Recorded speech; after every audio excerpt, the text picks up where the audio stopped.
Hello everyone, আসসালামু আলাইকুম। Noors kitchen থেকে আমি নাসরিন নূর আপনাদের সবাইকে স্বাগত জানাচ্ছি।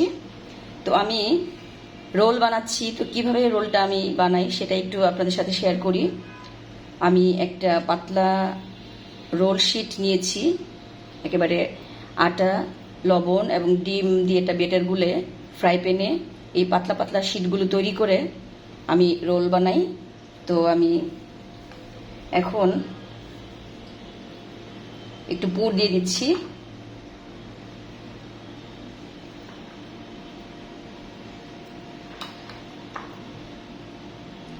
এই পুরটাও আমি নিজের হাতে বানিয়েছি।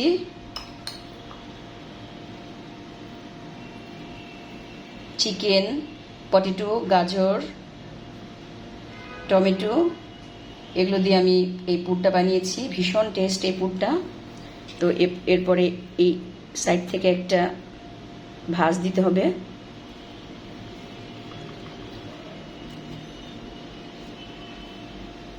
এখান থেকে একটা সাইড থেকে একটা ভাঁজ দিতে হবে।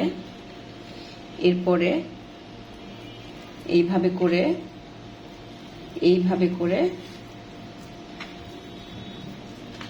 এই তো হয়ে গেল। ভীষণ সুন্দর একটা, এই সাইডগুলো একটু মুড়িয়ে দিতে হবে ভেতরে যাতে পুরটা বের হয়ে না যায়। এই তো হয়ে গেল ভীষণ সুন্দর একটা রোল। এরপর এটাকে ডিমে গড়িয়ে, ব্রেড ক্রামে গড়িয়ে এটাকে ডুবো তেলে ভাজতে হবে। তাইলে হয়ে যাবে মজার রোল। আপনারা এভাবে বানিয়ে খেতে পারেন আমার মতো করে। আল্লাহ হাফিজ।